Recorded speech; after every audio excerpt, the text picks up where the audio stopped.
अस्सलाम वालेकुम नाजरीन, कैसे हैं आप सब लोग। उम्मीद करती हूँ खैरियत से होंगे। आज हमारे किचन में बन रहा है जी फेटोचीनी पास्ता, फेटोचीनी अल्फ्रेडो पास्ता।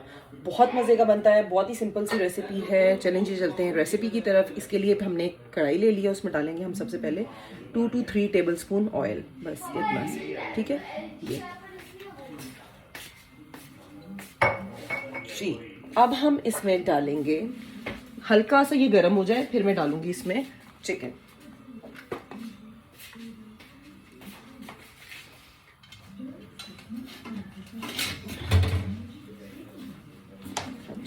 तेल गरम हो गया है, अब हम इसमें डालेंगे चिकन।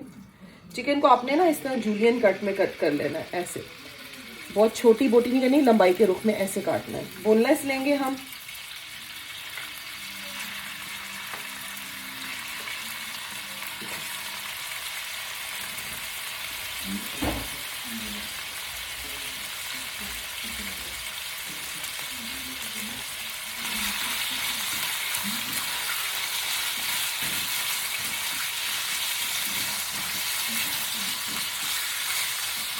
इसी स्टेज पे जब ये हल्का सा वाइट होगा तो हम इसमें अपने स्पाइसेस डालना शुरू करेंगे।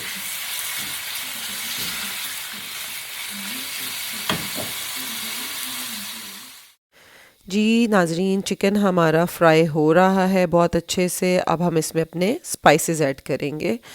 असल में वॉइस ओवर इसलिए कर रही हूँ क्योंकि पीछे इस कदर शोर था कि मुझे वॉइस ओवर करना पड़ा। जी, अब हम इसमें डालेंगे 1 टीस्पून भर के सॉल्ट और 1 टीस्पून हम इसमें डालेंगे ब्लैक पेपर पाउडर, और साथ ही हम इसमें डालेंगे हाफ़ टी स्पून जो है गार्लिक पाउडर, और हाफ़ टी स्पून हम इसमें डालेंगे मिक्स हर्ब। और फिर इसको बहुत अच्छे से हम फ्राई करेंगे ताकि अच्छे से जो है वो सारा मसाला इसके अंदर एब्जॉर्ब हो जाए और ऑयल सेपरेट हो जाए। तो बस आपने इसको बहुत अच्छे से फ्राई करना। बहुत ही ज़बरदस्त बनता है ये मैं अपने स्टाइल में बना रही हूँ, मतलब कि एग्जैक्टली जो इटालियन रेसिपी है डेफिनेटली वो थोड़ी सी डिफरेंट होती है। बस मैं ज़ाहिर है जब आप किचन में पकाने लग जाते हैं और तो आप अपने हिसाब से अपने किचन में शेफ़ बन जाते हैं। तो अब इसमें मैं डाल रही हूँ 1 टेबल स्पून सिरका, वाइट विनेगर, और इसको अच्छे से मिक्स कर लें। और साथ ही इसमें 1 टेबल स्पून सोया सॉस भी जाएगा। तो दोनों को डालेंगे तो इसमें ये है कि इससे फ्लेवर बहुत अच्छा आता है, सोया सॉस और जो विनेगर है इससे। और जो चिकन की हल्की फुल्की सी जो एक हमक सी भी होती है ना, वो भी ख़त्म हो जाती है। तो ये जब भी आप इटालियन या चाइनीज़ बनाएं तो ज़रूर ऐड करें। बस अब आपने इसको इतना पकाना है कि इसका जो पानी है वो बिल्कुल ड्राई हो जाए और ऑयल सेपरेट हो जाए। तो और ये सारा जो है ये मतलब अच्छे से गल भी जाए। तो बस अब हम इसको हल्की आंच पे रखेंगे और ढक देंगे ताकि ये जो है पक जाए। हाँ जी, अब आप देख रहे हैं कि चिकन बहुत अच्छे से फ्राई हो गया है हमारा और ऑयल बिल्कुल सेपरेट हो गया है। अब हम इसमें डालेंगे 1 टेबल स्पून चिकन पाउडर। उससे इसका फ्लेवर बहुत अच्छा आता है चिकन पाउडर डालने से। और इसको अच्छे से मिक्स करें आप और इसको भून लें। और अब इसमें हम डालेंगे 1 कप जो है जो नॉर्मल जो भी मार्केट में क्रीम आती है, ऑलपर्स की, नेस्ले की, कोई भी जो टेबल क्रीम होती है, विपिंग क्रीम नहीं, टेबल क्रीम कुकिंग वाली जो होती है, वो हम इसमें 1 पैकेट डाल देंगे जो कि 200 ml का होता है और ऑलमोस्ट 1 कप के बराबर होता है। तो बस ये 1 पैकेट आपने इसमें डाल के इसको बहुत अच्छे से मिक्स करना है। और आग इस दौरान जो है ना, जब भी आप इसको मिक्स करें तो इसकी जो आंच है वो नीचे से धीमी कर दिया करें, क्योंकि बहुत तेज़ आंच पे एकदम से जो है ना क्रीम फटने का बड़ा ख़तरा होता है। तो बस इसको मिक्स करें अच्छे से ताकि लम्प्स ना रहें और बिल्कुल जो है वो क्रीमी क्रीमी सा टेक्सचर आ जाए। तो बस इसको हम यूँ क्रीम ऐड करके मिक्स करेंगे और फिर हम डालेंगे जी इसमें मिल्क। वो भी तकरीबन 1.5 कप मिल्क होगा। तो मिल्क डालने से ये होता है कि बहुत ही अच्छा फ्लेवर आता है। उसकी जो कंसिस्टेंसी है वो बड़ी अच्छी सी हो जाती है मिल्क डाल के, रनी सी, क्योंकि ये ऐसा पास्ता है जो बहुत थिक नहीं होता। इसमें हल्का सा जो है ना आप क्या कहें, इसकी जो ग्रेवी होती है वो थोड़ी सी थिन होती है, बहुत ज़्यादा गाढ़ी नहीं होती। वजह क्या होती है कि जब हम पास्ता इसके अंदर ऐड करते हैं ना तो वो एकदम ड्राई हो जाता है, सोक कर लेता है सारे मिक्सचर को अपने अंदर। तो इसको हम जो है ना हल्का सा रनी ही रखते हैं ताकि ये मज़े करे और बहुत गाढ़ा ना हो, और अच्छा भी वही उसी तरह लगता है जो हल्का सा ना थिन होता है जो इसकी ग्रेवी।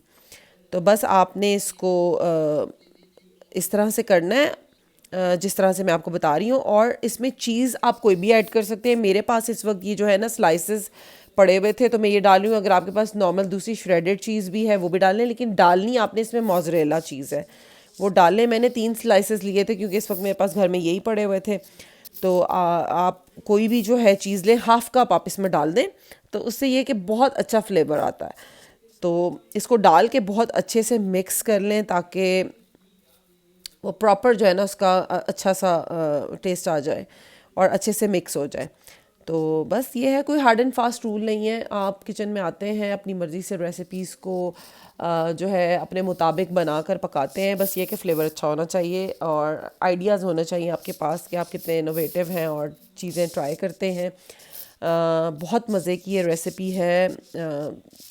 बाहर आप जब खाने जाते हैं ना तो ये अच्छी खासी महंगी मिलती है आपको डिश। अगर आप घर में बनाएं तो यकीन करें हाफ़ से भी कम प्राइस में आप पूरा घर खा लेता है ये। और जितने की आप बाहर जाके ऑर्डर करते हैं सिर्फ सिंगल सर्विंग में आप खा सकते हैं, और उतनी प्राइस में आप पूरे आपके घर वाले खा लेते हैं 7 से 8 मेंबर्स। तो ये आपके सामने मैं बना रही हूँ और कोई बहुत महंगी चीज़ें नहीं हैं। और हमने ये डिश जो है कोई हर रोज़ तो बनानी नहीं होती, ये हम once in a while he बनाते हैं। बहुत अच्छी बनती है for change of mood and change of taste. तो पास्ता बॉईल करने का प्रोसेस आ गया, और पास्ता के लिए आपने ये वाला यूज़ करना है। पास्ता इजीली अवेलेबल है मार्केट में, ये फेटोचीनी के लिए यही यूज़ होता है। अगर आपको नहीं भी मिलता तो आप दूसरा भी यूज़ कर लें, कोई मसला नहीं है। जायके में सारे सेम होते हैं, बस शेप और यही डिफरेंट होता है। तो आपने इसको उसी तरह प्रोसेस से बॉईल करना है जैसे कि बाकी जो है वो हम पास्ता बॉईल करते हैं। आपने जैसे चावलों को एक कनी कच्ची रखते हैं ना, इसी तरह आपने इसको भी थोड़ा सा वो रखना होता है, फुल बॉईल नहीं करना होता कि बिल्कुल गल जाए, एकदम थोड़ा सा रखना होता है इसमें एक कसर, ताकि जब वो ग्रेवी में जाके मिक्स होता है तो वो एकदम अंदर से वो बिल्कुल ही मिक्स ही ना हो जाए, उसके अंदर घुल ना जाए। परफेक्टली बॉईल हो गया। तो अब ये परफेक्टली बॉईल हो गया है। अब आपने वही इसका बड़ा आसान सा प्रोसेस है कि आपने इसको ठंडा पानी डाल के और ऊपर इसका मैं आपको 1 टीस्पून आप कोई भी ऑयल, ऑलिव ऑयल या ऑयल इसके ऊपर लगा दें, तो फिर ये जो है ना वो जुड़ता नहीं आपस में। और आपने सॉस पूरी और चिकन वाला जो हमने एक टिप मैं आपको दे रही हूँ कि जब आपने सर्व करना है ना पास्ता, उसी वक्त आप इसे एक डिश में डाल के की सॉस के साथ इसको मिक्स कर देंगे, ऊपर से डालें, क्योंकि अदरवाइज जो है ना फिर ये क्या होता है बहुत कि थिक हो जाता है, ये सोक कर जाता है और बहुत ही गाढ़ा हो जाता है और ड्राई हो जाता है और मजे का नहीं लगता। और ये भी हो सकता है कि आप देखिए, अब मैंने डाल दिया है पास्ता। मैं आपको दोबारा से बता देती हूँ कि इसको बहुत अच्छे से मिक्स कर लें। और अगर आपने थोड़ी देर पहले